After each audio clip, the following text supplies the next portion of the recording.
کی مبارکباد دیتا ہوں کہ میرے نبی صلی اللہ علیہ وسلم کا فرمان ہے کہ مجھے ہندوستان کی مٹی سے محبت کی خوشبو آتی ہے. اس کی سرشت میں یہاں کے لوگوں کی نیچر میں محبت ہے.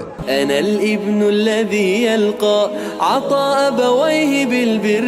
جی السلام علیکم. میں آپ کے سامنے ایک بار پھر ایمن رضوی، اور جس طرح آپ دیکھ رہے ہیں کہ کلیم صدیقی صاحب کو جس طرح یو پی پولیس نے ایک بار پھر ٹارگیٹ کرا، اور جیسے ہی وہ میرٹھ کی ایک مسجد سے نماز پڑھ کر نکل رہے تھے اپنے گھر کی طرف روانہ تھے.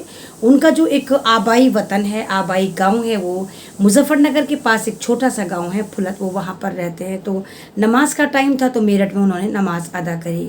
کلیم صدیقی صاحب ایک ایسی شخصیت کا نام ہے جن کو دنیا جانتی ہے اور دنیا عزت کرتی ہے، اور ایک اتنی معتبر شخصیت ہیں کہ سمجھ نہیں آ رہا کہ کس طرح ان کو یو پی کی اے ٹی ایس نے ان کو ٹارگیٹ کرا، اور بلکہ پولیس نے تو سرکولیٹ بھی نہیں نکالا تھا کہ ہم نے ان کو پکڑ لیا ہے. یہ کس طرح کی حرکتیں چل رہی ہیں. آپ 24 گھنٹے پہلے جائیے تو آپ دیکھیے کہ نریش گری جو اکھاڑا پریشد کے سب سے بڑے آدمی تھے، ان کا مرڈر ہو جاتا ہے، اور 24 گھنٹے بعد پھر کلیم صدیقی صاحب کو ٹارگیٹ کرا جاتا ہے، اور اے ٹی ایس والے ان کو اٹھا لیتے ہیں اور نامعلوم کس مقام پر لے کے جاتے ہیں. کلیم صدیقی صاحب اکیلے نہیں تھے، ان کے ساتھ ان کا پورا لاؤ لشکر تھا، ان کے بہت سارے مرید ان کے چاہنے والے تھے، اور تمام لوگوں کو اٹھا کر لے جایا جاتا ہے. اور بعد میں ایک انفارمیشن، ایک فرہ سا جاری ہوتا ہے، اس میں کہا جاتا ہے کہ کلیم صدیقی صاحب کو لکھنؤ ٹرانسفر کر دیا گیا. لکھنؤ میں پوچھ تاچھ چل رہی ہے. کس بات کی پوچھ تاچھ چل رہی ہے؟ کہاں سے پوچھ تاچھ چل رہی ہے؟ یعنی کہ جو جتنے بھگوا آتنکوادی ہیں وہ اپنا آتنک مچاتے پھرتے ہیں، ان پہ کوئی کارروائی نہیں ہوتی. لیکن جو بندہ کہتا ہے کہ ہم سمویدھان کے دائرے میں بات کرتے ہیں، جو بندہ کہتا ہے کہ ہم اللہ کی راہ میں چلتے ہیں، جو بندہ اللہ کی راہ میں رسول پاک کی تعلیمات کو، کلام پاک کی تعلیمات کو فالو کر کے ایک انسانیت کا درس ہمیں پہنچاتا ہے، تو ان لوگوں کو یہ سرکار ٹارگیٹ کرتی ہے. کیوں کرتی ہے؟ کیا مسلمان ہونا بھارت میں اس وقت گناہ بنایا جا رہا ہے؟ کیا یہ تمام ستا پریورتن جو ہوگا یہ مسلمانوں کو ٹارچر کر کے، مسلمانوں کے نام پہ ڈرا کے، مسلمانوں کو آتنکواد میں اٹھا کر آپ ستا پریورتن کرنا چاہتے ہیں؟ کلیم صدیقی صاحب سے پہلے اگر آپ دیکھیں کہ عمر گوتم صاحب کو بھی اسی طرح دھوکے سے اس یو پی پولیس نے انکوائری کے نام پہ اٹھایا تھا، اور آج تک وہ جیل سے باہر نہیں آئے. پھر مولانا جہانگیر تھے ان کے ساتھ، نہ وہ آئے. اور ایسے ان گنت نام ہیں اس لسٹ میں جہاں پر مسلمانوں کو لگاتار بار بار ٹارگیٹ کر رہی ہے یہ سرکار سن 2016 کی بات.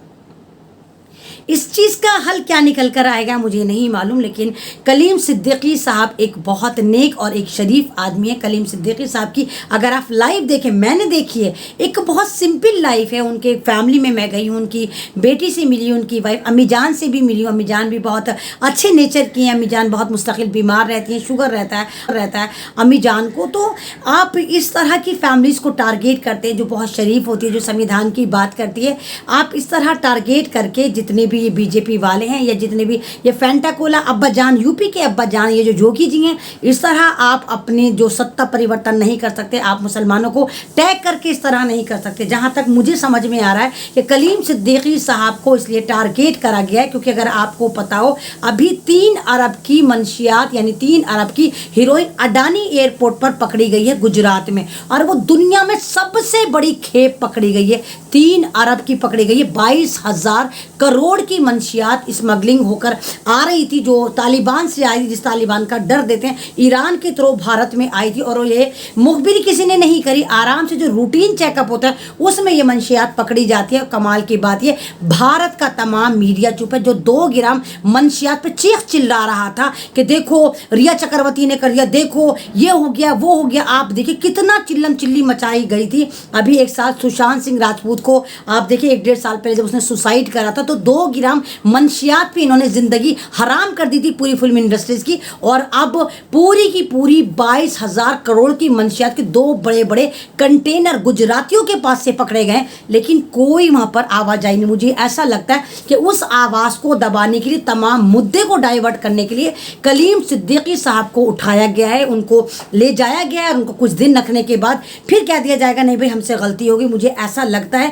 کہ دماغ ڈائیورٹ کرنے کے لیے کرا گیا. لیکن سوال یہ اٹھتا ہے کہ دماغ ڈائیورٹ کرنے کے لیے بھی کیا مسلمانوں کو ہی ہمیشہ چگا بنایا جائے گا؟ کیا مسلمانوں کے رہنماؤں کو ہی چگا بنایا جائے گا؟ اب تو مسلمانوں کو بھی کہنا شاید فضول ہوگا. اب تو یہ کہا جائے کہ یو پی میں جس طرح سے مہنتوں کی، سنتوں کی ہتیا ہو رہی، پنڈتوں کی ہتیا ہو رہی، ان 6 سالوں میں 38 بڑے